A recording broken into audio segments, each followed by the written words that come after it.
Pues bueno, estamos en la clase número 5, ya vamos a la mitad. Yo espero, la idea es que podamos tener este recorrido de Génesis, Apocalipsis en 10 clases, lo cual es un súper reto. Y les recuerdo que esto es el curso básico, ¿no? Es un curso muy básico, realmente no nos vamos a detalles en muchas cosas, pero lo que hacemos es, en este recorrido de la Biblia, como que ir resaltando los puntos que nos ayudan a conectar. Lo único que estamos haciendo es conectar por todas partes, eh, y ver que realmente pues la Biblia habla de la historia de una familia, ¿no? Veamos desde la clase número 1 que podemos ver la Biblia de distintos ángulos, de distintos puntos de vista, de distintas formas, pero esta forma es muy particular, ¿no? Donde podemos ver la historia de la Biblia, como que efectivamente nos habla de la historia de una familia, donde en 11 capítulos recorre aproximadamente 2000 años, ¿sí? De Adán a Abraham, hay 2000 años aproximadamente de diferencia en 11 capítulos, y a partir del capítulo 12, ¡bum!, la cámara así como que hace un zoom y te empieza a contar detalles, y ahí es donde Dios, entre las naciones, invita a este personaje Abraham a participar de un proyecto increíble. Entonces, es muy especial, la verdad, el verlo, y hasta donde vamos, pues sigue hablando de la historia de una familia. En resumen, nos quedamos en una parte donde ya estamos, pues, en picada, y entonces veíamos como este pueblo, eh, bueno, Dios le concede un hijo a Abraham. Después ese Abraham tiene a Isaac, Isaac tiene a Jacob, Jacob tiene, de ahí salen las 12 tribus, pero continúa la primogenitura por José y se salta hasta Efraín, y hasta ahí digamos que acaba Génesis, y se brinca ahora a una nueva etapa donde ya entran 70 personas a vivir a Egipto, pasan 400 años aproximadamente. Dios levanta a Moisés para sacar al pueblo de Egipto, y a Moisés lo utiliza también para recibir la ley a los 50 días en el monte Sinaí. A los 50 días de salir de Egipto recibe la instrucción. Luego se levanta el sucesor de Moisés, que es Josué, de la tribu de Efraín, que Dios lo utiliza para introducir al pueblo a la tierra prometida y repartir el territorio. Ahí comienza esta época oscura de los jueces, donde son entre 350 y 450 años aproximadamente, donde cada quien hacía lo que bien le parecía. Le fue muy mal a Israel, y después piden un rey. Llega la monarquía finalmente, y esto, el primer rey, que es Saúl de la tribu de Benjamín, él pues arrastrando, les decía, ¿no? Como seguramente él arrastrando esta forma de vivir, como rey hizo lo que a él bien le parecía, pero esto no fue suficiente porque no aprendía la lección de que no se trataba de lo que a él bien le pareciera, sino lo que a Dios bien le parece. ¿Cómo podían saber qué es lo que a Dios le parecía? Pues ahí estaba su palabra. Ya les había dado Dios el documento conocido como la ley de Moisés, donde pues ellos sabían. Ahí vimos en Deuteronomio 17, versículo 14 al 20, donde ahí están las instrucciones para un rey, muy, muy sencillas. Bueno, no sencillas, pero muy pocas, realmente son fáciles de memorizar, aspectos muy puntuales, donde, bueno, después de Saúl, un rey obediente a medias, viene el rey David, donde sí fue un rey obediente, donde él amaba obedecer a Dios. Se menciona que tiene un corazón conforme al de Dios, por medio, ahora sí que Dios le hace la promesa a David de que por medio de él vendría el Mesías. Le anuncia que su reino no tendría fin, y esto es anunciar que por medio de él vendría el Mesías prometido. Después viene Salomón, construye el templo y lleva todavía así el reino. Esta familia está en su máximo esplendor hasta que en eh, Reyes capítulo 11 nos habla de la decadencia de este rey llamado Salomón. Entonces, si me acompañan en sus Biblias, vamos a Primera de Reyes, capítulo 11. Entonces vamos a seguir en este recorrido. La clase pasada, ¿qué fue lo que vimos? La sentencia que Dios hizo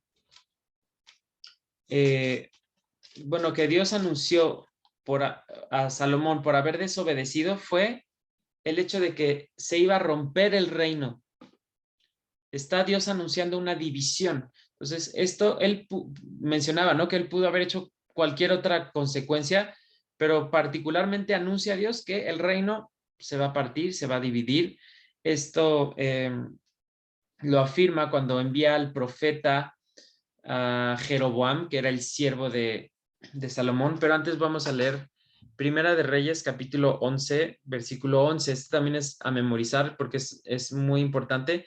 De hecho, eh, para que ya cuando pasen en su lectura bíblica, ¿no? Hablando de la historia de esta familia, el capítulo 10 de Primera de Reyes, capítulo 11, capítulo 12, y son decisivos, ¿no? En la historia de esta familia marcan un cambio de rumbo muy particular, donde primero en el 10, el capítulo 10 se nos habla del esplendor del reino de Salomón, y en el capítulo 11 se nos habla de la decadencia de su desobediencia, y en el versículo 11 viene la sentencia donde dice, y dijo Jehová a Salomón, esto es Primera de Reyes, capítulo 11, versículo 11, dice, y dijo Jehová a Salomón, por cuanto ha habido esto en ti, y no has guardado mi pacto y mis estatutos que yo te mandé, romperé de ti el reino y lo entregaré a tu siervo. Entonces ahí está anunciando que se iba a romper el reino y se le iba a entregar a su siervo, que ¿quién era su siervo? Jeroboam, de la tribu de Efraín. Entonces, nos menciona algo particular en el versículo 12, donde dice, sin embargo, no lo haré en tus días por amor a David, tu padre.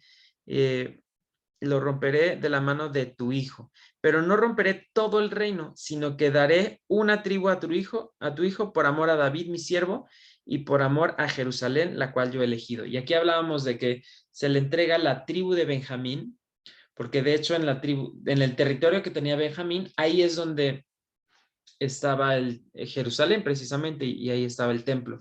Entonces, más adelante, ¿no? En el capítulo 11 es donde en el versículo 29 se topa el profeta Ahías, silonita, que parte la capa en 12, y de esos 12 pedazos que obviamente representan a las 12 tribus de Israel, le da 10, anunciando que se le iba a entregar pues el reino por completo, y solo le quedaban dos pedacitos bueno, en este caso Roboam, el que iba a heredar el trono.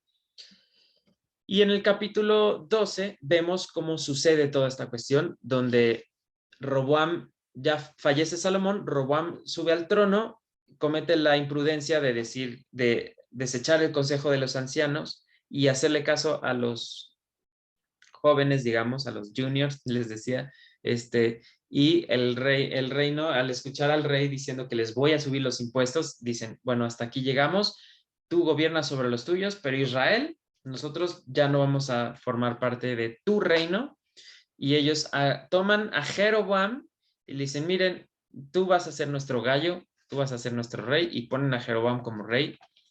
Y ahí viene la parte fundamental, importantísimo esto que anuncia al final del capítulo 12, bueno, no tan al final, en el versículo 23 y 24, donde Roboam ya estaba dispuesto a agarrar el ejército y recuperar y luchar para recuperar lo que le correspondía, bueno, lo que él creía que le correspondía. Y Dios manda este mensaje, dice, habla a Roboam, hijo de Salomón, rey de Judá, y a toda la casa de Judá y de Benjamín, y a los demás del pueblo, diciendo, así ha dicho Jehová, no vayáis ni peleéis contra vuestros hermanos, los hijos de Israel. Volveos cada uno a su casa, porque esto lo he hecho yo. ¿Quién yo? Dios es quien hizo esta división. Y ellos oyeron la palabra de Dios y volvieron y se fueron conforme a la palabra de Jehová. Entonces, en este aspecto fue fundamental que no fueran ni pelearan. Y Dios anuncia una vez más que esta división la hice yo. Y ahí es donde la clase pasada veíamos toda esta práctica, ¿no? De que a partir de ahí comienzan a haber dos distintos reinos, ¿no? literal son ahora pues dos pueblos, cada uno con su propio rey. Esta familia está dividida, esto está triste, pero hoy día vamos a ver otra cosa más triste, donde cada vez va peor, va peor, va peor. Y finalmente, es esto que estamos viendo, ¿no? De la división de Israel. Muchas veces la verdad que sí ubicamos que el reino de Israel se dividió.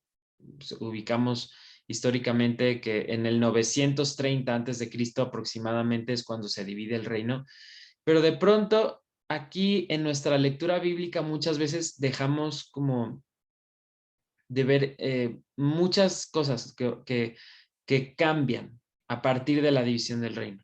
Pues esto fue un parteaguas en la historia de Israel, donde pues, fueron muchos años al menos unificados. Tuvo tres reyes principales sobre las 12 tribus. El cuarto, que fue Roboam, es cuando se divide el reino y a partir de ahí nunca, bueno, hasta el día de hoy, pues no se volvió a unir ese reino de Israel. Y vamos a ver, ¿se acuerdan que hicimos este diamante? ¿No?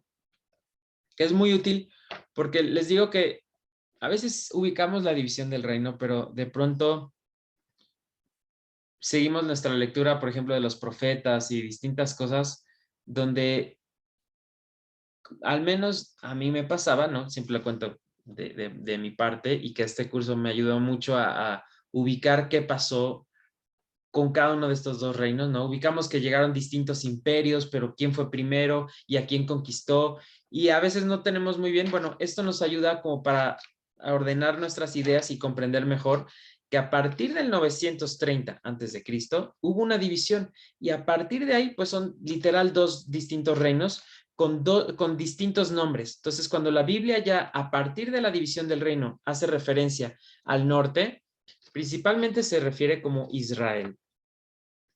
Puede ser Samaria también. ¿Por qué Samaria? Porque es la capital que ponen en el norte. Efraín, porque veíamos las dos opciones, que uno es que el primer rey era de Efraín y otro que era la tribu principal. Y pues Casa del Norte, Reino del Norte. Y en el sur se le conoce como Judá, Judea, Jerusalén, Casa de David, también Casa del Norte, digo, perdón, Casa del Sur o Reino del Sur. Ustedes sí lo ven bien, yo aquí lo veo como en espejo en la pantalla. Pero yo espero que ustedes sí lo vean. Ah, perfecto. Gracias, Jazz. Mira, qué bueno. Entonces, ¿por qué es importante? ¿No? Porque a veces les digo que seguimos en nuestra lectura y de repente se nos puede confundir cosas que cuando menciona el nombre de Israel, a veces englobamos a todo Israel, pero ya pueden ser tres distintas cosas, que se refiera o a la persona que se llama Israel, o que se refiera a todo el pueblo, a las 12 tribus, o que se refiera solamente al reino del norte. Entonces, si en nuestra Biblia estamos en un libro que ya es después del contexto de la división, hay que ver, analizar el contexto y ver a qué se refiere. Y lo mismo nos pasa, ¿no? Respecto al sur, donde se habla de Judá o de judíos y ya podemos pensar que judíos son las 12 tribus y no es cierto, solo son dos tribus principalmente, que puede ser Benjamín y Judá, o representantes del reino del sur. Entonces, en este caso, esto nos ayuda gráficamente, ¿no? A ir ubicando y el practicar. Esta clase ya no vamos a practicar todo lo que vimos, ¿no? En Primera de Reyes, Segunda de Reyes, cómo te va anunciando quién está reinando en el norte, quién en el sur, quién en el sur, luego quién en el norte y así, ¿no? Pero bueno, esta vez ya vamos a dejar eso. Y les voy a poner aquí. Entonces, veíamos, por ejemplo, estos son los nombres de cómo se le conoce a todo Israel, ¿no? A las 12 tribus, cuando el reino estaba unificado. No sé si ya tenían apuntado esto, pero es importante, si no le pueden tomar foto, apuntarlos. Entonces, estos eran ejemplos de cómo se le conoce bíblicamente a todo el reino de Israel, al cual solo tuvo cuatro reinos, ¿no? Por eso, cuatro reyes, perdón, dice, los únicos cuatro reyes que gobernaron sobre las 12 tribus, pues fueron Saúl, David, Salomón y Roboam tantito. Y así era cuando se le conocía a todo el pueblo. Pero luego surgen distintos nombres, ¿no? Así está todo el pueblo. Y después aparece esto, ¿no? Entonces, esto es algo que nos va a ayudar mucho a seguir como, eh, pues, ordenando nuestras ideas.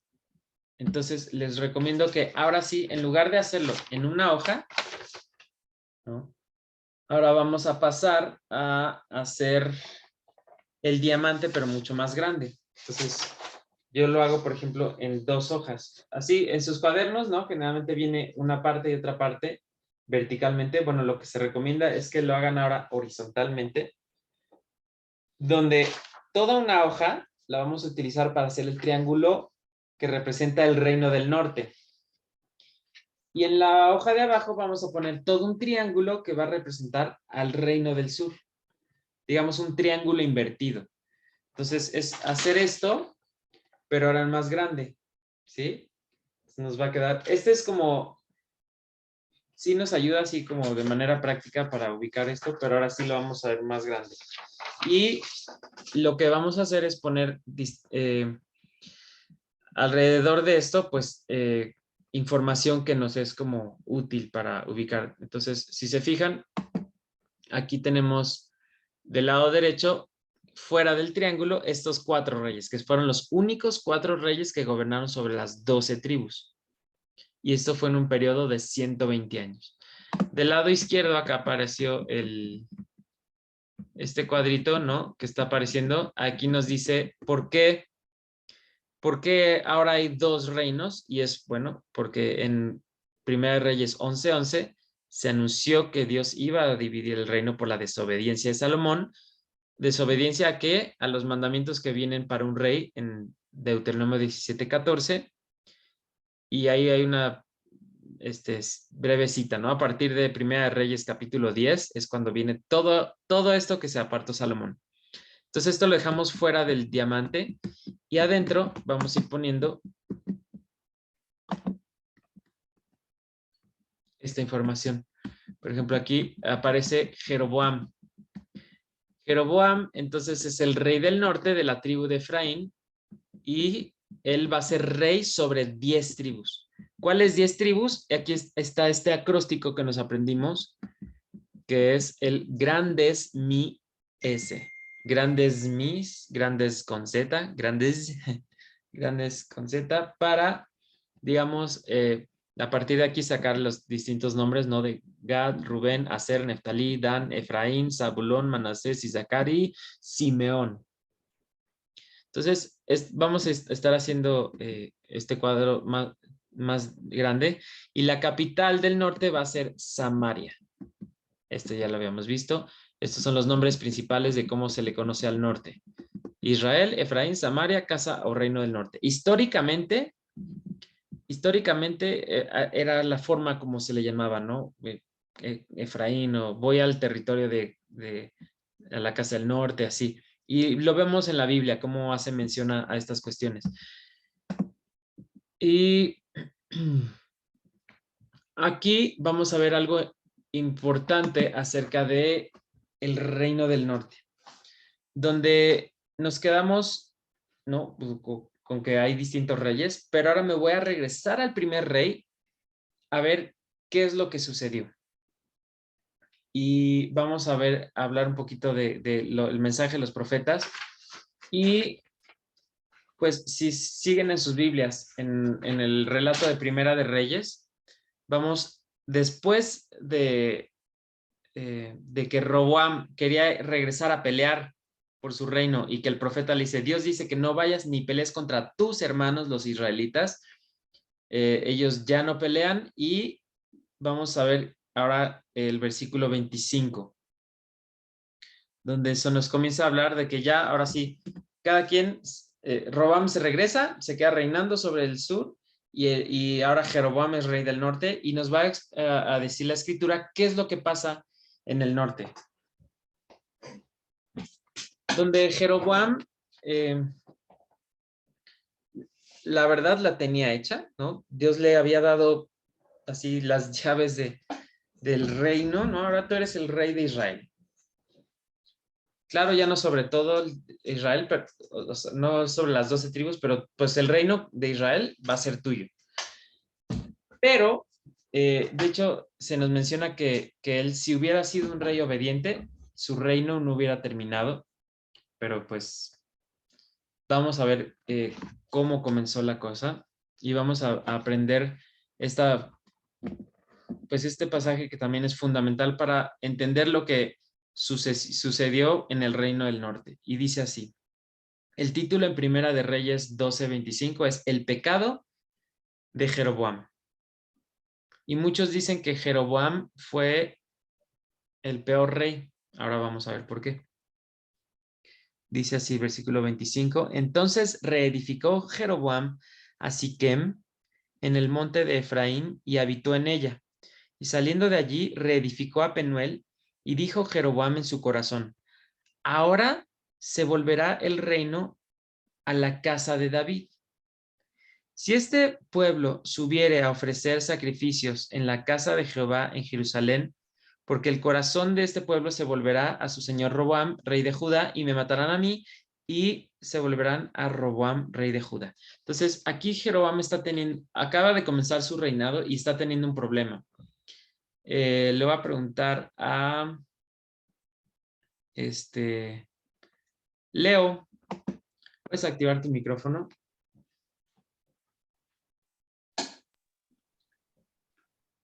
Listo. Sí. La pregunta es,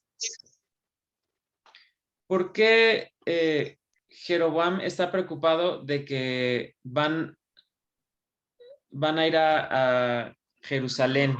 ¿Por qué tendrían que ir los del norte a Jerusalén? ¿Por qué tendrían que ir al norte, del norte a Jerusalén? No tengo idea, la verdad. Ok, no, está bien. Ahora, no, te pregunto, ¿Jerusalén está en el reino, dentro del reino del norte o en el reino del sur?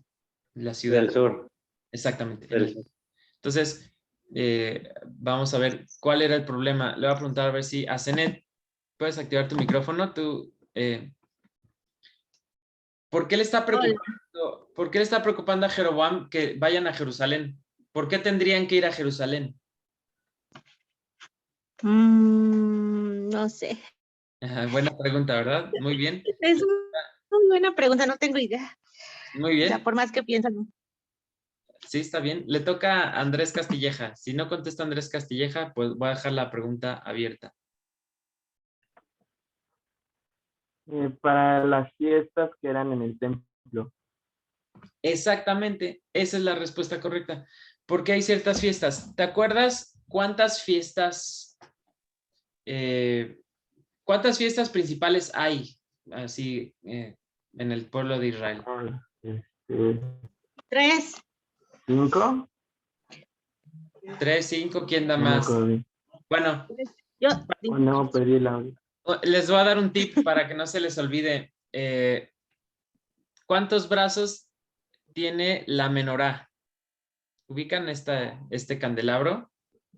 7. 7. Son 7 fiestas principales. Ahora, Asenet, ¿cuáles de esas 7 fiestas, cuántas de esas 7 fiestas tienen que ir a Jerusalén?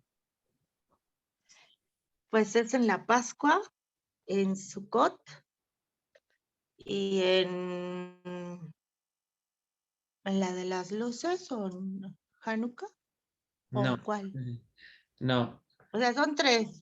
Sí, O sea, muy las bien. 3 principales. Ahí vas. Pues era Pesach, bueno, Pesach, Pascua, y es lo mismo que Pentecostés. Y luego era la de Sukkot. Esa es exactamente. Esa es. Muy bien. Ajá. Ahora sí les voy a poner aquí.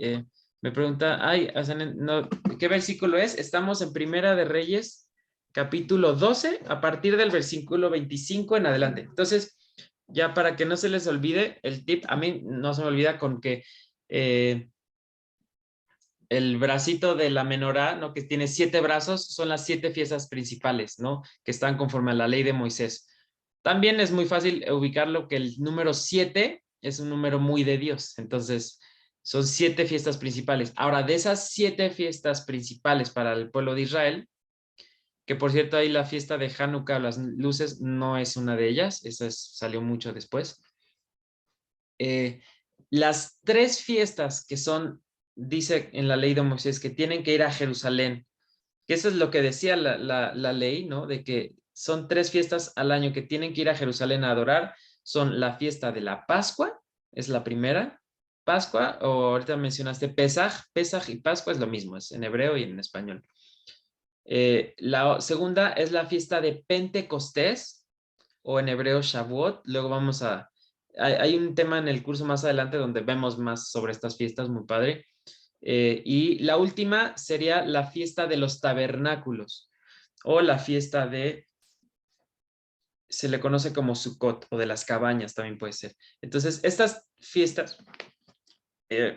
si quieren ponerlas acá en su diamante, ¿no? Ya está. Acuérdense, ya estamos haciendo el diamante en grande, donde el que hicimos la semana pasada solo tiene esta información. Con esto lo dejamos, pero ahora estamos haciendo ahora el triángulo más grande, y ahora sí no lo hago porque en la presentación aparece, donde hacemos el triángulo y afuera ponemos toda esta información que pues nos es muy útil. Entonces, aquí aparece del lado izquierdo que hay 3 fiestas anuales donde el mandamiento es ir a Jerusalén a festejarla. ¿Dónde viene eso? Pues en Deuteronomio 16, incluso también en Levítico y en varias partes pues se menciona, pero ahí Deuteronomio 16 del 1 al 17, si quieren apuntarlo, se nos habla de estas 3 fiestas principales. 3 fiestas principales donde era por mandamiento ir a Jerusalén. Entonces, ¿qué sucede? Ahora sí se hace bastante obvio cuál era el problema de Jeroboam, donde él está pensando, ok, ya soy rey de Israel, pero tengo un problema. En la ley, en nuestros mandamientos, ¿no? Como Israel seguían teniendo los mismos, se dice que 3 veces al año tienes que ir a Jerusalén a adorar. Entonces, eso queda en el otro reino. Digo, claro que no había fronteras, no había una aduana donde tuviera, o sea, podía la gente ir si quería. Pero él tenía un problema donde decía, pues si van a ir, yo estoy casi seguro que él conocía lo que producía el reunirse como congregación, ¿no? Como hay un versículo que me gusta de que no dejando de congregarse como algunos tienen por costumbre, ¿no? Porque el congregarte, pues así calienta el corazoncito de una manera muy especial. Entonces imagínense 3 veces al año que el pueblo se reunía en Jerusalén y se calentaba su corazoncito y, oigan, ¿por qué estamos divididos? ¿Saben qué? Mejor ya, hay que volvernos a unir, no sé. Pero el chiste es que Jeroboam, pues vamos a leerlo de nuevo y ahora sí ya vamos a entender cuál era el problema, ¿no? Entonces, versículo 26, estamos en Primera de Reyes 12:26, dice, y dijo Jeroboam en su corazón, ahora se volverá el reino a la casa de David. La casa de David es una referencia al reino del sur. O sea, como que se me van a ir mis ovejitas.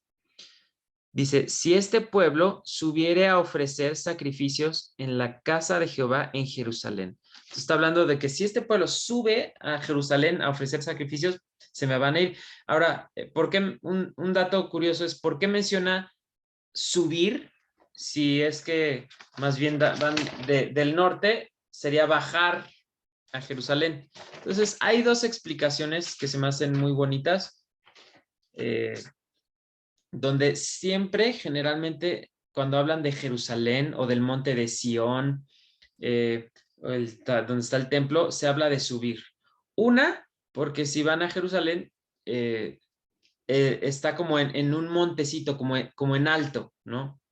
La ciudad ahí que se construyó. Y otra es que también en el sentido espiritual, cuando hablamos de ir a Jerusalén, siempre es como de ir al lugar pues, más alto, ¿no? Que se puede estar. Es la ciudad que Dios ama, la ciudad favorita. Entonces, siempre se habla como de subir a Jerusalén. Entonces, ahora está mencionando que pues si suben a Jerusalén, tengo un problema. Versículo 27. Dice, si este pueblo subiere a ofrecer sacrificios en la casa de Jehová, en Jerusalén, porque el corazón de este pueblo se volverá a su señor Roboam, rey de Judá, y me matarán a mí, y se volverán a Roboam, rey de Judá. Entonces, aquí, pausa, está teniendo como un poco delirio de que ya está pensando más allá, donde Dios ya le había dicho que pues, si él se mantenía obediente, su reino iba a estar bien, pero él empieza a tener ideas, ¿no? Empieza a dudar de lo que Dios le había dicho y de seguir la palabra de Dios. Si la palabra de Dios decía, pues hagan esto 3 veces al año, pues ¿cuál es el problema, no? Pero él ya está conspirando en esta cuestión y viene todo lo que estuvo ya pésimo, dice versículo 28. Y habiendo tenido consejo, hizo el rey 2 becerros de oro y dijo al pueblo, bastante habéis subido a Jerusalén. He aquí tus dioses, oh Israel, los cuales te hicieron subir de la casa de Egipto. Entonces, me impresiona como dice, y habiendo tenido consejo. Aquí no se nos dice quién se le dio consejo, pero yo puedo así decir que ese consejo huele a azufre. O ese consejo se lo habrá dado el también famosísimo el chanclas o el Satanás, el diablo, o, sea, o quién lo habrá aconsejado para decirle, te recomiendo que hagas unos becerritos de oro y ahí está tu solución. Y finalmente dice que fue lo que hizo. Y les dice un argumento como de, oigan, ¿cuántos años llevan yendo ahí al territorio de los judíos, no? Muchos años, ¿no? Ya 500, no sé cuánto llevan, ¿no? Desde que entraron a la tierra prometida. Es como ya es suficiente, ya estuvo ya bastante de ir con sus judíos, con sus amigos, ya ahora déjenlos a ellos, nosotros vamos a hacer otra cosa. Y esto yo creo que él es el Jeroboam, yo lo considero como de los primeros en instituir la religión o la religiosidad de alguna manera, o sea, ya como institución. Por ejemplo, bueno, el primer religioso podría pensar en Caín y en Abel, ¿no? Donde Abel obedeció a Dios lo que dijo, ¿no? Lo que a Dios le agrada y Caín fue como, bueno, pues yo le voy a dar a Dios lo que a mí me parece y él como que sí le está dando a Dios, ¿no? No se lo está dando a algún enemigo, sino como que sí a Dios, pero a su manera, a través de su esfuerzo, por sus obras, y no es así, sino en este caso, Jeroboam como que no está cambiando drásticamente la religión, donde es como, se trata de adorar a Dios, adoremos a Dios. Se trata de hacer fiesta, hagamos fiesta, pero, o sea, lo está haciendo a su manera. Entonces, no les está diciendo algo donde el pueblo diga, ay, no, pues, pues sí está muy mal, sino como que está cambiando ligeramente las cosas y esto es lo que hizo pecar. ¿Por qué dicen que Jeroboam fue de los peores reyes de Israel? No es porque, por ejemplo, en el caso de Salomón, como que él fue el que pecó, ¿no? Él tuvo muchas mujeres, él acumuló, pero aquí Jeroboam fue de los peores porque él está haciendo al pueblo pecar. ¿Qué es pecado? Más adelante en el segundo tema vamos a ahondar un poquito más en qué es pecado, ¿no? La definición de pecado, pero así de manera muy sencilla lo podemos decir como que pecado es ir en contra de la voluntad de Dios. Entonces Dios ya había dicho que 3 veces al año quería que hicieran esto, bueno, pues le cambiamos. Entonces estás haciendo pecar al pueblo y finalmente vamos a ver como 3 pecados principales. Entonces, vamos a seguir leyendo.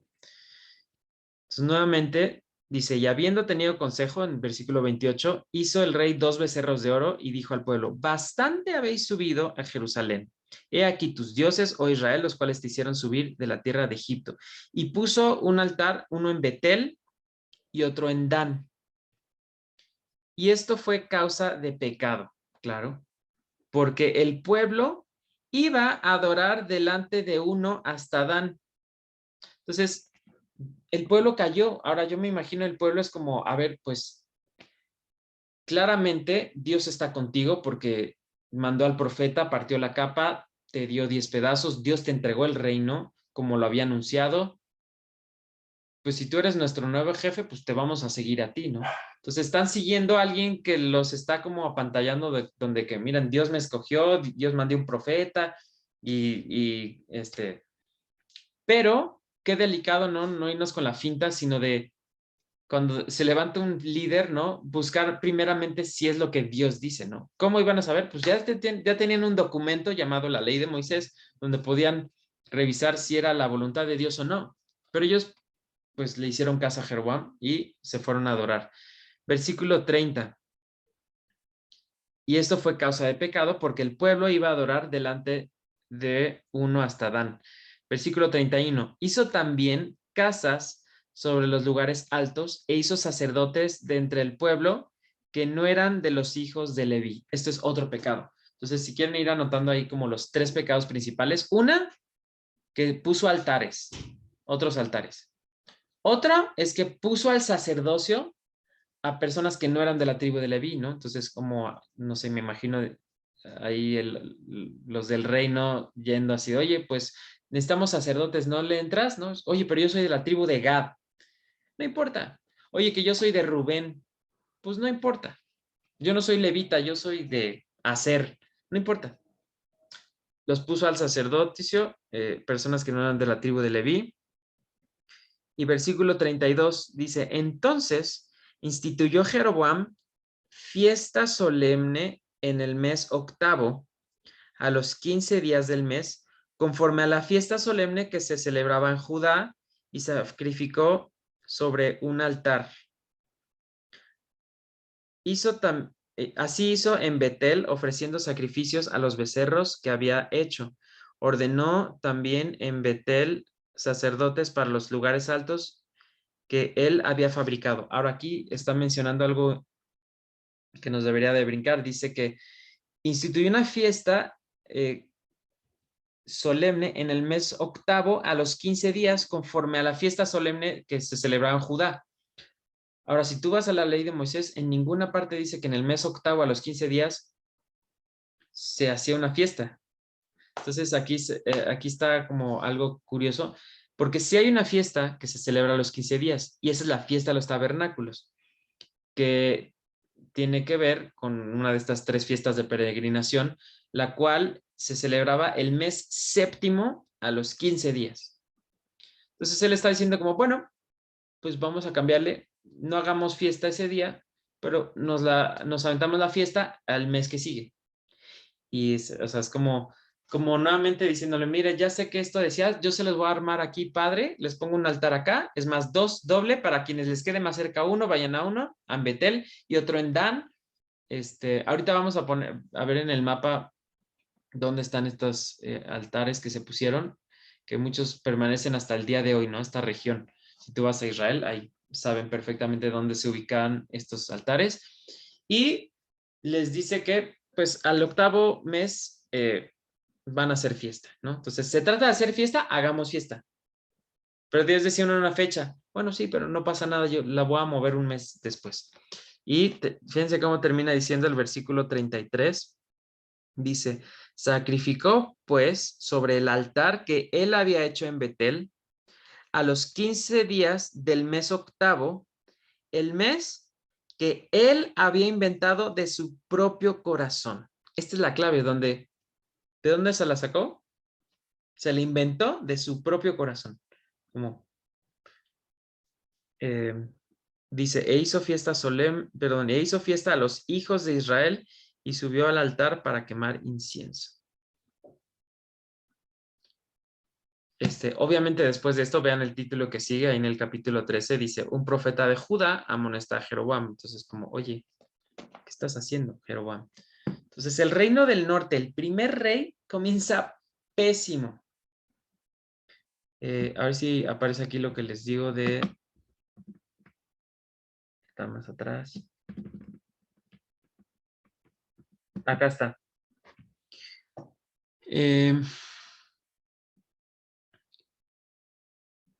Aquí arribita de Benjamín está Betel, dentro del territorio de Efraín. No sé si lo alcanzan a ver ahí en el cursor estoy rodeando a Betel. Está muy pegadito ahí a Jerusalén, ¿no? Es como de, bueno, ya sé que la Biblia dice que en Jerusalén, bueno, aquí cerquita, ¿no? En Betel. Y otro en el norte, que está el territorio de Dan. Si se fijan, acá hasta arriba, en el territorio de Neftalí, aquí aparece la ciudad de Dan. ¿Sí? O sea, los puso como estratégicamente los dos altares. Uno ahí en el norte, ¿no? Si tú vienes del norte, ahí hay uno. Y otro ya en las fronteras, en la frontera sur, no que no había como tal una frontera, una barda, un muro, pero ahí es donde los colocó, en Dan y en Betel. Entonces, pues vaya manera de comenzar para el reino del norte. Entonces, aquí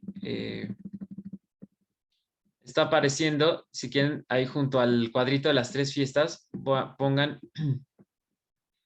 dónde se pusieron los 2 altares. Es uno en Dan y otro en Betel. Esto aparece en Primera de Reyes, capítulo 12, versículo 29. Ahora, si se fijan, bueno, ¿hasta aquí alguien tiene alguna pregunta, algún comentario? ¿Alguien que diga yo? ¿Vamos bien? ¿Todos bien? ¿Sí? Yo, Adelante, Asenet. este, eh, nos dijiste o sea, subían 3 veces a las fiestas, pero que habían 7 como la menora, ¿no?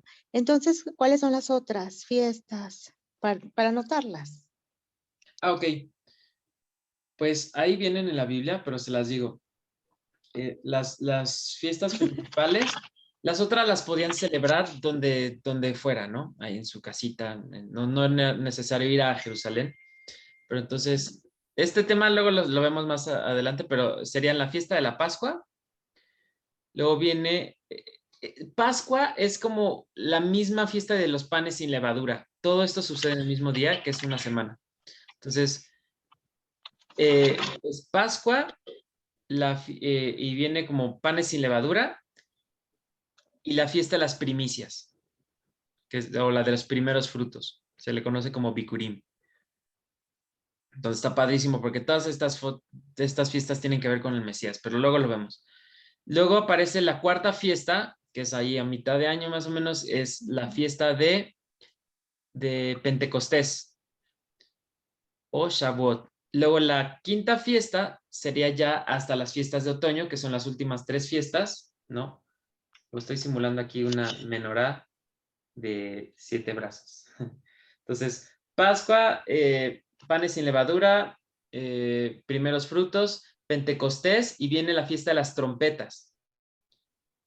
Fiesta de las trompetas, luego viene la fiesta del perdón, famosísima por Yom Kippur, y termina con la fiesta de los tabernáculos, donde ya echan la fiesta por la casa por la ventana. Y es toda una semana de acampar muy especial. Entonces esas son las 7 fiestas principales. ¿Sí? Muchas gracias. Y el ciclo se repite. Por ejemplo, entre la fiesta de tabernáculos y Pascua, otra vez al inicio del año, pues ahí hay una fiesta que se llama Hanukkah. De hecho, se celebra creo que la próxima semana. Pero esa no es de las fiestas que vengan en la ley de Moisés. Esa es una fiesta tradicional para el pueblo judío. Pero esas son las 7 principales. Entonces, bueno, ahora vamos a ver algo que es muy, muy útil, la verdad, el hecho de que... Sacaste 10, muy bien. el hecho de que ahora vamos a ver cómo comienzan a ver 2 distintos reinos, y entonces vamos a ver profecía dentro de la Biblia, donde ahora va a haber una diferencia, donde esta a mí también me ayudó muchísimo en mi lectura, ¿no? Cuando comprendes esto, donde para mí, pues todos los profetas le hablaban al pueblo de Israel, ¿no? Pero vemos profecías muy particulares que se dirigen al reino del norte y otras profecías que se dirigen al reino del sur. Entonces, hay profetas que son al reino del norte y profetas que son al reino del sur. Alguien que quiera activar su micrófono que me diga así, ¿cuáles ubica? Que son profetas que dan profecía específicamente para el norte.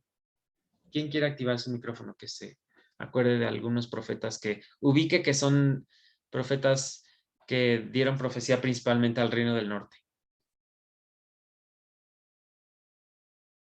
Jazz, pues vas. Ahora sí ya me los aprendí. A ver, muy bien. Oseas, Amós, Abdías y Miqueas. Perfecto. Súper bien. Muy bien, ahí están. Esos son los 4 profetas principales que le hablaron a la casa del norte o al reino del norte.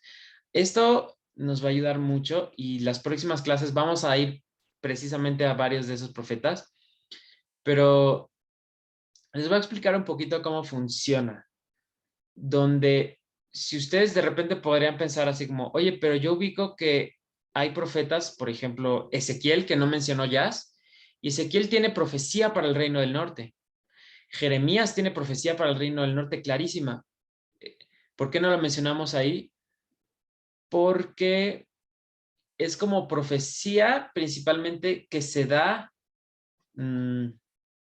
Es que Jeremías es un profeta que estuvo, que vivió dentro del contexto del reino del sur y principalmente la escribía al reino del sur, aunque da profecía al norte. Entonces es como si, por ejemplo, yo aquí agarro a Daniel, ¿no? Y Daniel es del norte y Leo es del sur. Entonces a Daniel yo le voy a decir, oye, esta profecía Dios me la dio para ti. Y ya, los profetas del norte, ¿no?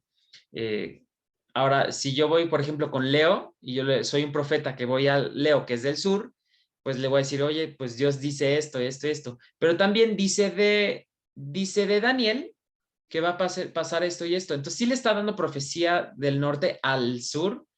Entonces, por eso a veces es como que hay de ambas cosas, pero revisando el contexto va a ser muy útil ver cuál es para el norte, cuál es para el sur. Y esto va a ser así fundamental para entender muchas cosas que a veces se nos pasan de largo. A mí me abrió así como mucho el entendimiento de que, entonces Oseas, Abdías, Miqueas, Amós, tienen profecía muy particular para el norte. Esto es muy, muy útil y revelador. Entonces aquí, ahora sí, dentro del triángulo, ahí en una esquinita está apareciendo este cuadro ahí abajo, donde vamos a ver los profetas que le hablaron al norte y están Oseas, hijo de Beri. ¿Por qué hijo de Beri? Porque hay otro Oseas, pero ese es el rey del norte, que por cierto va a ser el último rey del norte. Ese Oseas es Oseas, hijo de Ela. Pero en este caso, Oseas, hijo de Beri, es el profeta. También está el profeta Amós, el profeta Abdías y el profeta Miqueas, donde su profecía principalmente hace referencia a este reino que estamos viendo ahorita, en el cual nos estamos enfocando, que es el reino del norte.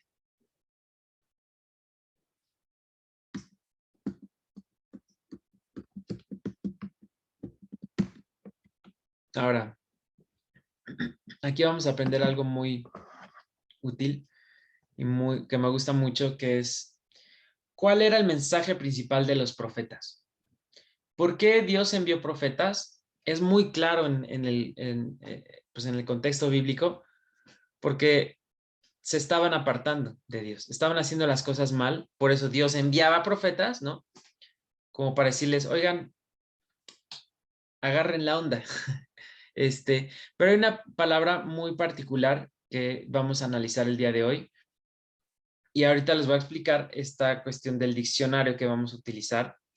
Y este diccionario es un diccionario muy básico, pero que nos ayuda muchísimo a comprender cosas acerca de la Biblia. Este diccionario es el diccionario Strong's, o la concordancia o diccionario con números Strong's. Y les voy a escribir aquí en el chat como les voy a recomendar bajar estas aplicaciones. Una es así, que se llama eSword.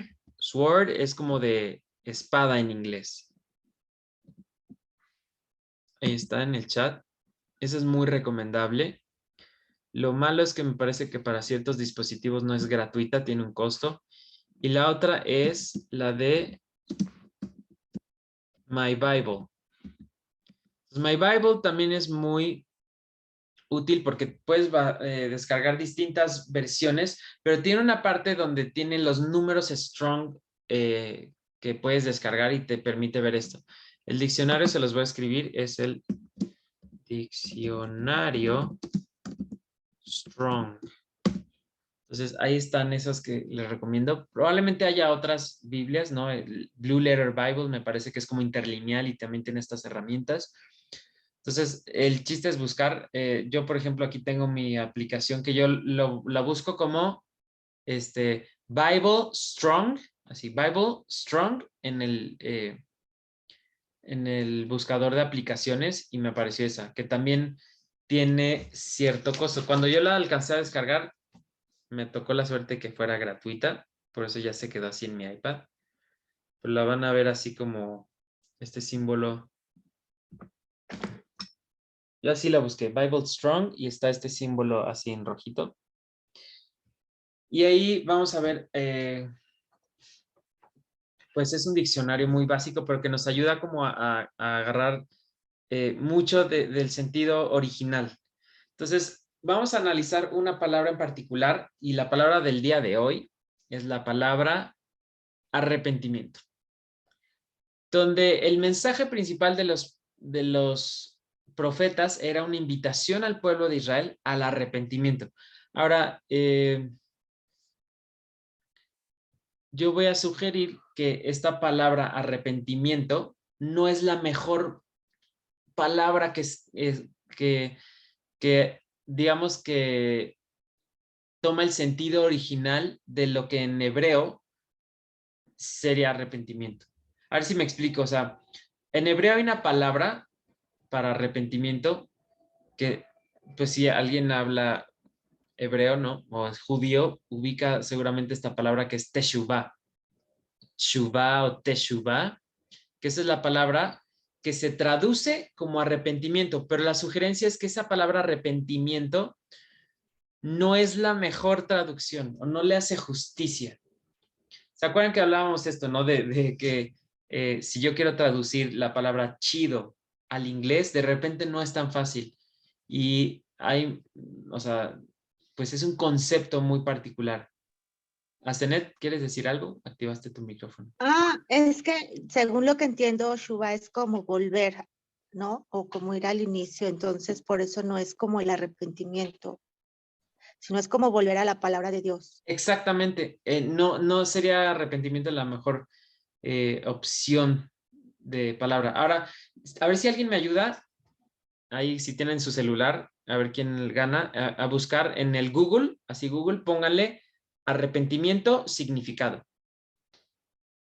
Y a ver qué aparece en Google para ver la palabra arrepentimiento.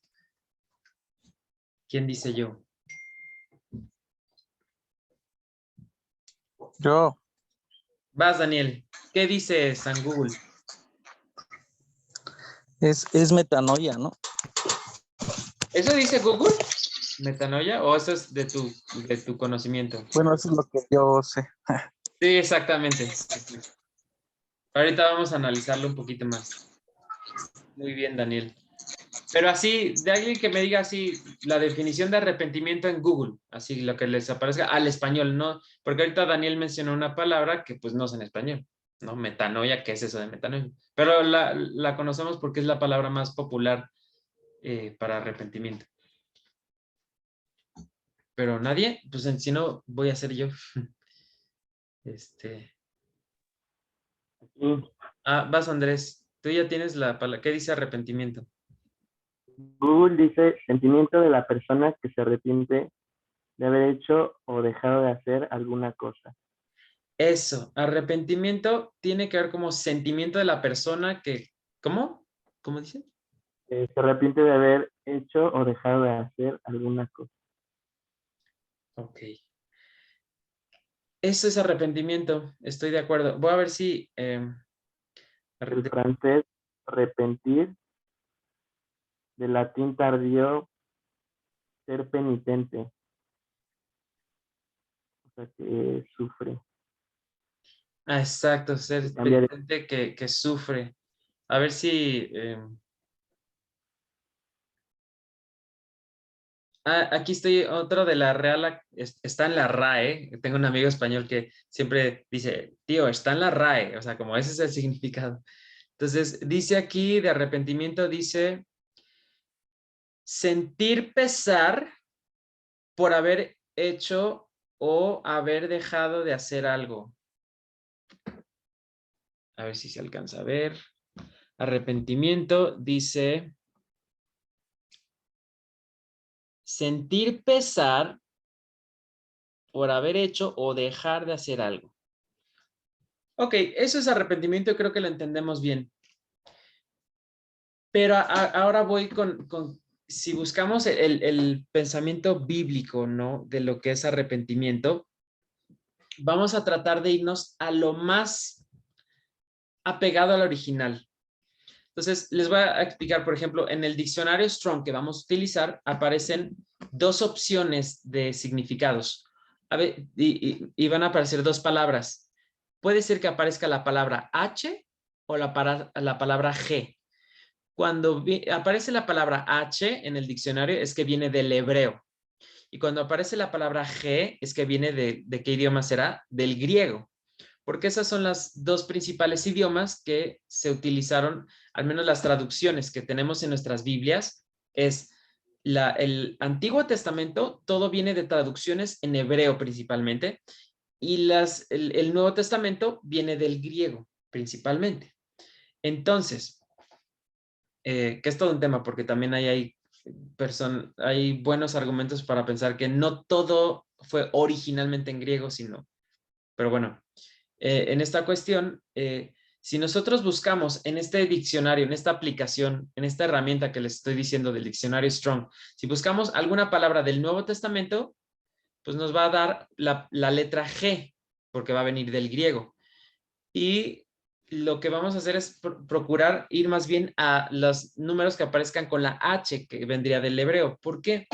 Porque la verdad sí nos va a ayudar muchísimo el como tratar de ir al sentido original para comprender mucho mejor. Y de hecho es lo que estamos haciendo, ¿no? En este curso que se titula como, vean, ¿no? La presentación de raíces hebreas y todo esto, que no me encanta porque pronto como que relacionamos raíces hebreas con ciertos grupos que igual y no compartimos eso, pero en un sentido de que sí a la raíz como a lo más apegado es cuando más vamos a comprender la Biblia, ¿no? Y que estamos haciendo de estudiar la historia de esta familia, pues nos hace arraigarnos más en todas estas cuestiones para comprender finalmente mejor la Biblia. Y en la idiomática o en lo que se utiliza, pues es un mundo de diferencia a veces como el contexto en el que se escribió la Biblia, que fue hace tantos miles de años, y también el contexto de la cultura, que es muy distinto. Entonces, hoy día contamos con herramientas increíbles para ir tratando de restaurar ese mensaje de la Biblia. Y entonces, bueno, se han hecho buenos esfuerzos, pero hoy día, por eso les digo que sugiero que podemos todavía entender mejor esta palabra de arrepentimiento cuando vamos a su original. Entonces, bueno, ya vimos que en el español, esa palabra tiene que ver con un sentimiento de culpa o con un, como decía esta que tuve, sentir pesar por haber hecho o dejado de hacer algo. Pero eso no es a lo que se refiere la Biblia, ¿no? De hecho, en el griego, como dijo muy bien Daniel, la palabra arrepentimiento tiene su raíz en la palabra metanoia. Metanoia viene del griego, donde literal tiene que ver con una mente nueva o con un cambio de mente, ¿no? Como que switch, cambio de mente. Pero tampoco es lo más apegado al idioma original, donde la palabra en hebreo es la palabra teshuvah, donde si nosotros vamos y buscamos esta palabra teshuvah, va a ser muy simple y muy sencillo, pero eso es lo que me gusta mucho del hebreo, donde el hebreo implica cosas muy prácticas, como que no es así tan rebuscado, sino la palabra teshuvah en hebreo, ahorita aquí va a aparecer. del lado derecho vamos a poner esto, que es el mensaje principal de los profetas. Ahí está apareciendo el cuadrito, donde si buscamos en el diccionario Strong, la palabra teshuvah viene de la raíz shub. Ahí no aparece shub, pero teshuvah es ya como la conjugación de la palabra en general, pero la palabra teshuvah viene de la raíz shub, que eso viene del H7725. Ahora, ¿por qué este número, no? Para quienes estén por primera vez viendo esta herramienta, es porque quien hizo este diccionario enumeró cada una de las palabras que aparecen en la Biblia. Entonces está el H1, H2, H3, hasta el H7000 tantos, ¿no? O sea, por eso enumeró cada palabra con una clave. Entonces, la palabra shub, que es la raíz de teshuvah, tiene esa clave. Entonces, así es como nos vamos a aprender las palabras. ¿Y por qué analizamos tanto esta palabra teshuvah? Es porque es muy importante. O sea, si dice la Biblia que para que alguien sea salvo es necesario que haya arrepentimiento, ¿será o no importante entender qué es arrepentimiento?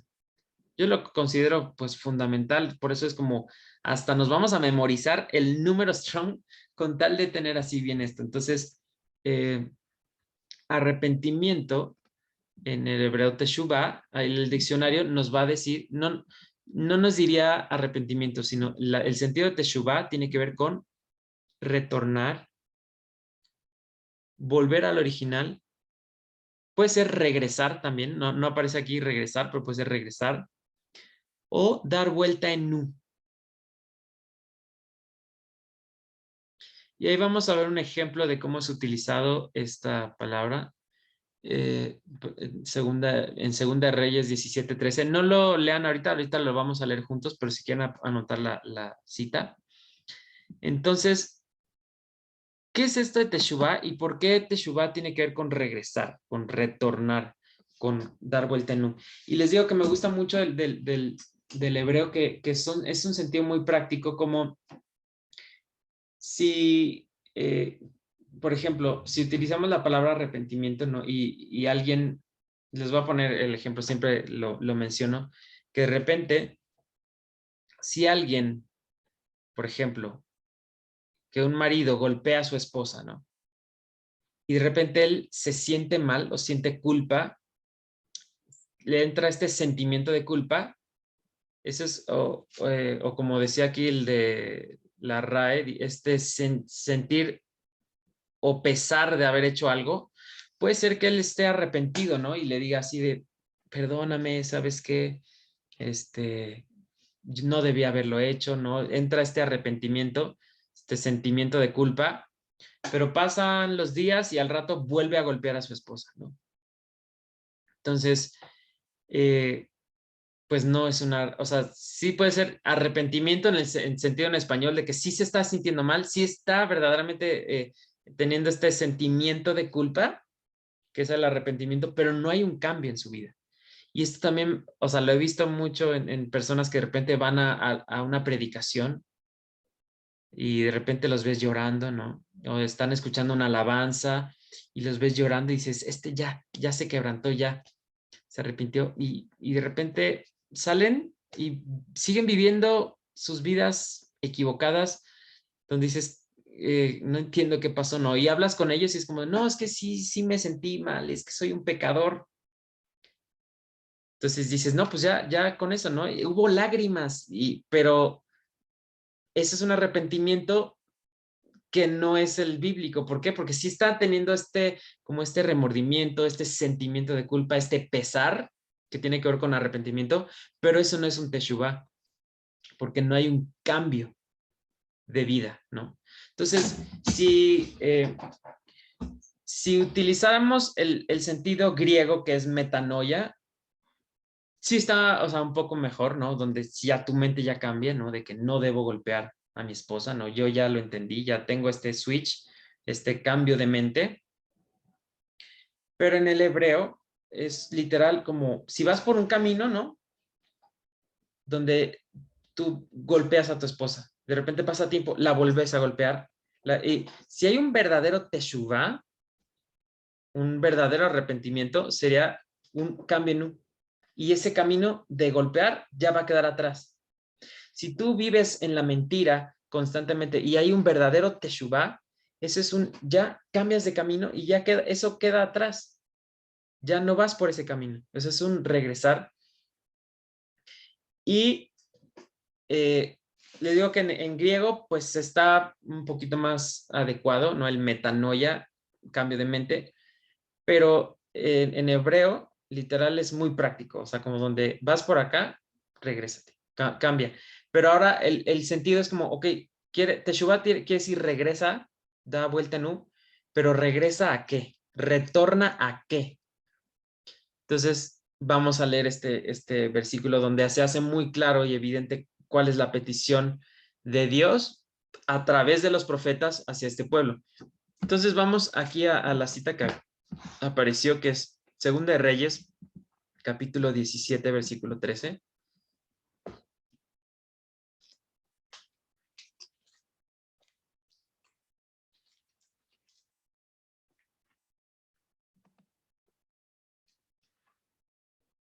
Listo, Segunda de Reyes 17, 13 dice: Jehová amonestó entonces a Israel y a Judá por medio de todos los profetas y de todos los videntes diciendo. Ahora, ya se fijan en este contexto, está mencionando los dos reinos, o sea que Dios mandó profetas tanto al norte como al sur, a Israel y a Judá, diciendo: volveos de vuestros malos caminos y guardad mis mandamientos y mis ordenanzas, conforme a todas las leyes que yo prescribí a vuestros padres, que os he enviado por medio de mis siervos los profetas. Entonces, ahí no aparece la palabra arrepentimiento, ahí como tal, pero si buscamos, les voy a enseñar cómo yo hago este proceso de buscar en algún texto. Perdón, ¿cuál dijiste que era? ¿Era Segunda de Reyes qué? Segunda de Reyes, capítulo 17, Ajá. capítulo 13. Entonces, Ok, gracias. fíjense, yo aquí tengo mi aplicación. Esta es la Biblia, yo la tengo aquí, miren, lo voy a incluso a cerrar.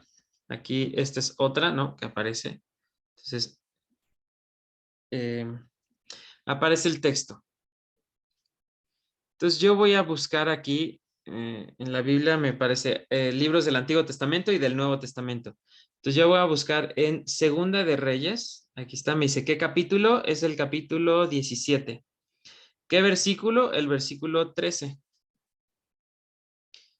Entonces, ahí, bueno, como no es la versión pagada, viene en inglés. Pero sí hay aplicaciones que vienen en español, donde dice turn ye. Ahora, aquí está el texto, pero aparece una parte hasta abajo que es una S. ¿Sí la ven? Si yo le pico a esa S, ahí donde quedó la S. Ahí está. Si yo le pico a la S, se activa y empieza ahora a aparecer el texto subrayado en azul. Entonces, ahí es donde yo puedo picarle y revisar qué palabras son. Entonces, en la palabra de vuélvanse, dice turn, aquí en el versículo 13. Turn. Y si yo le pico la palabra turn, ahí aparece el número H7725. Esa es la clave que me da y es la palabra shub. Y cuando me aparece cuál es el significado, dice en inglés, ¿no? To return, turn back, ¿no? Principalmente. Y te da muchas otras. Entonces, bueno, si no saben inglés, ¿no? Pues ahí le pueden buscar en un diccionario en inglés qué quiere decir to turn back o to return. Pero literal es muy claro el mensaje que es regresar, ¿no? Volver al volver. Entonces, si vemos el contexto del uso de teshuvah, siempre va a tener que ver con esta cuestión de regresen. ¿Regresen a qué? Los profetas están anunciando al pueblo, por favor hagan teshuvah. Regresen. ¿Regresen a qué? regresen a una correcta relación con Dios. ¿Cómo? Entonces no estamos teniendo una relación correcta con Dios. No. ¿Cómo podemos saber cómo tener una relación correcta con Dios? En su palabra, ¿no? No hay otra. Esa es la clave, ¿no? ¿Cómo puedo saber cuál es la voluntad de Dios? En su palabra. ¿Qué se encuentra en su palabra?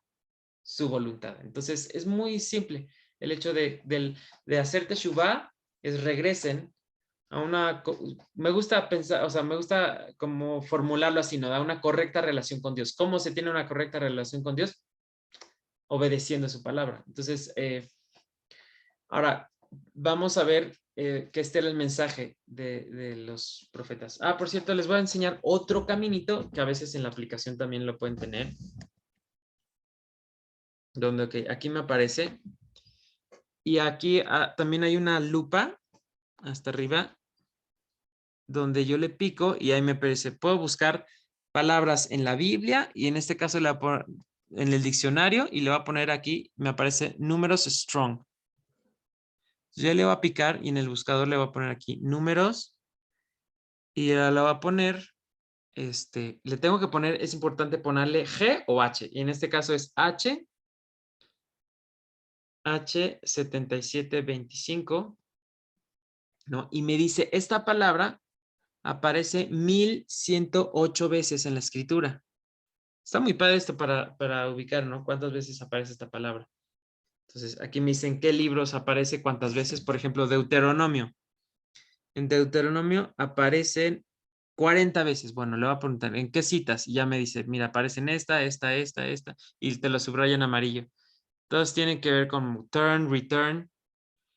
Entonces ya le pico, por ejemplo, a ver, Deuteronomio 13:17. Y ya me viene la lámina, ¿no? Así en general, donde dice H7725 tiene que ver con Shu, que es literal, pues to return, turn back. Ahí está. Entonces, esta es otra manera, ¿no? De cómo podemos buscar las palabras, donde te viene el versículo, la palabra y su significado. Esto es una super ayuda, la verdad, aunque es material básico, ¿no? Yo he escuchado comentaristas judíos que hablan el hebreo perfectamente, donde te dicen, bueno, sí es buena herramienta, pero tiene sus limitaciones y hay que entender el sentido de la conjugación del hebreo y todo eso.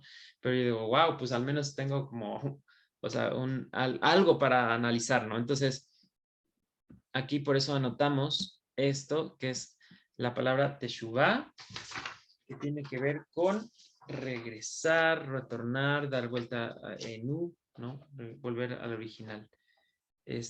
Ahora, ¿por qué aparece ahí Deuteronomio 28? Las bendiciones y las maldiciones. Porque Dios les está mandando profetas para que les digan, oigan, hagan teshuvá, ¿no? Regresen a los mandamientos de Dios. Porque si no, pues pueden venir consecuencias. Les puede pasar esto, les puede pasar esto. Y aquí es importante ubicar que a veces, o sea, los profetas como que pensamos que como que nomás así ponen el ojo en blanco y reciben la revelación de Dios y ya, pero realmente los profetas, pues obviamente sí, Dios los utilizaba y daba palabra al pueblo a través de ellos, pero también mucho era a través de lo que ya estaba escrito, o sea, no se están como que sacando de la manga nada, sino que están hablando conforme a lo que ya está escrito. Entonces, en la palabra dice que si tú vives de esta manera, pues te pueden venir estas consecuencias. Y vamos a ver en el lenguaje de los profetas como que, pues, son muy específicos, ¿no? De que va a venir los asirios y los van a conquistar. Ahora, ¿cómo sabía él? Pues es bastante obvio porque si te vas a Deuteronomio capítulo 28, y es más, me voy a ir ahí en mi Biblia, si quieren acompañarme tantito. No lo vamos a leer, pero vamos a ubicar este capítulo donde si leen Deuteronomio 28, aquí dice el título, comienza diciéndome el versículo primero, dice, bendiciones de la obediencia. Entonces, comienza a decirte, si tú obedeces, van a venir estas bendiciones. Hasta el versículo 14 se acaban las bendiciones. Y ahora en el versículo 15 dice ahora consecuencias de la desobediencia. donde muchas veces nos gusta, a veces, bueno, o sea, muchos así sacan versículos de la Biblia, ¿no? Para alentarse, y muchos les gustan, pues, leer las bendiciones y las promesas y todas las cosas que sean para bien de bendiciones. Pero esta parte de las maldiciones como que no nos encanta pero es una implicación muy, muy importante también saber las consecuencias de la desobediencia, y en este caso, si se fijan, comienza en el versículo 15 y era avanza y maldiciones, o bueno, no maldiciones, pero consecuencias de la desobediencia, hasta el versículo 68. O sea que hay muchísimo más versículos de maldiciones o de consecuencias de la desobediencia que las bendiciones. Pues bueno, los profetas seguramente conocían, por ejemplo, voy al versículo 49. Estoy en Deuteronomio 28, 49, donde dice: Jehová traerá contra ti una nación de lejos, del extremo de la tierra, que vuele como águila, nación cuya lengua no entiendas, gente fiera de rostro, que no tendrá respeto al anciano, ni perdonará al niño. Entonces, esto está escrito. Si no vives bien, en obediencia, pues puede pasar esto, que venga un ejército, un imperio de lejos y te conquiste. Entonces, un profeta en la época de los tiempos de Israel y Judá, de los dos reinos, pues veían a los asirios, por ejemplo: oye, ahí están los asirios, que son gente fiera, que no hablan tu idioma. Si tú sigues viviendo así, van a venir los asirios y te van a conquistar. Entonces, vamos a ver cómo se cumple finalmente la consecuencia de esto, que los profetas solo anunciaban lo que ya estaba escrito. Entonces, por eso ponemos aquí, ¿no?, en el cuadrito esto de el mensaje de los profetas. Es muy claro en Segunda de Reyes 17:13, y hablaban pues mucho respecto a lo que dice Deuteronomio 28, donde vienen las bendiciones y las maldiciones, donde sin duda había una guía de Dios a hablar específicamente ciertas cosas, pero es muy sencillo en este aspecto, donde era: hagan teshuvá, regresen a los mandamientos, porque ahí es donde va a haber bendición, y si no, pues van a venir muchísimas, muchísimas consecuencias. Si pueden de tarea, lean Deuteronomio 28, y es muy fuerte, o sea, como ver cómo a veces pues nos enfocamos en las bendiciones, pero las consecuencias de la desobediencia son muy fuertes, pero también pues están ahí por algo, para anunciar esto y tener cuidado. Y vamos a terminar con esto. Finalmente, bueno, aquí, bueno, la presentación tiene aquí como algo que no me gusta, porque se van a poner muchos distintos nombres, pero ahorita no les hagan caso, no los escriban, porque son palabras que surgen de distintas citas bíblicas que ahorita ya no nos va a dar tiempo, pero después sí las vamos a leer. Pero lo que quiero es que les voy a poner cuál fue la consecuencia entonces de la desobediencia, y hasta ahí le vamos a dejar. Donde Dios envía profetas a dar este mensaje. Finalmente el pueblo de Israel, tanto el reino del norte y reino del sur, desobedecieron, pero ahora me voy a enfocar en el reino del norte particularmente, donde desde el primer rey, que fue Jeroboam, desde el número 1 de los reyes en adelante, todos, dice la escritura, todos hicieron lo malo, todos fueron malos reyes. Hubo entre 18 y 20 reyes en el reino del norte. Ahora, ¿por qué hubo hasta 20 reyes? ¿Cómo? O sea, ¿se paró el reino? Efectivamente, el reino de Israel dejó de tener reyes. ¿Por qué? Porque llegaron, y conforme a lo que los profetas habían anunciado, conforme a las consecuencias que dicen en Deuteronomio 28, vino un imperio y los conquista. Le voy a preguntar a Luis: ¿tú sabes quién fue el imperio que llega y conquista al reino del norte como consecuencia de la desobediencia?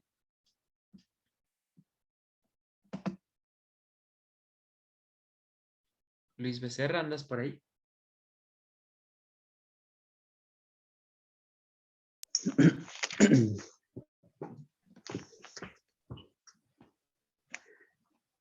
Creo que fue el reino de los sirios, los que llevaron cautivo al reino del norte.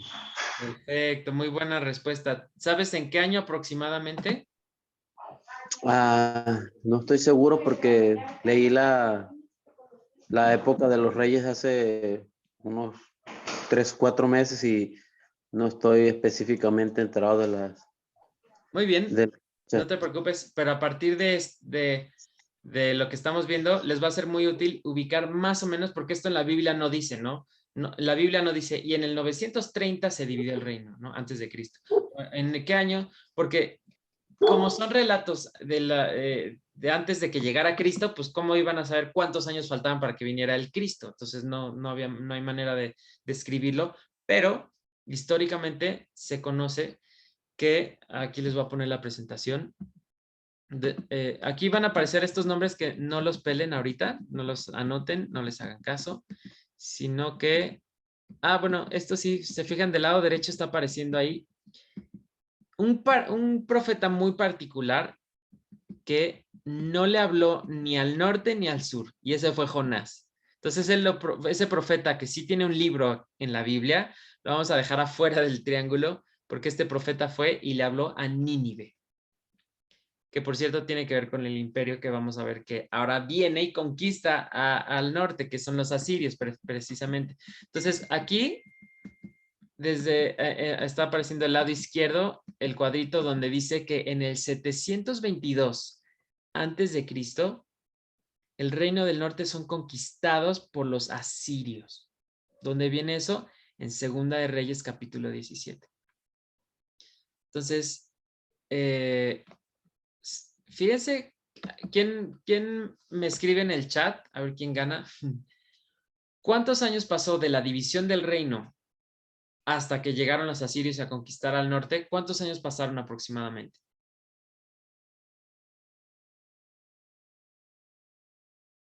Les voy a dar ahí la chance de que lo escriban. ¿Cómo podemos saberlo? ¿20 años? No, muchísimo más. 200 años. Pues, sí, se acerca más. ¿Cómo podemos saber exactamente? Pues muy simple. Una resta.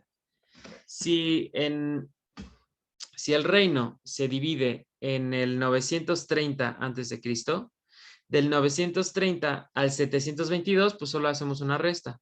930 menos 722 es igual a 208 años. Por eso lo que puso Jazz está perfecto, es aproximadamente 200 años.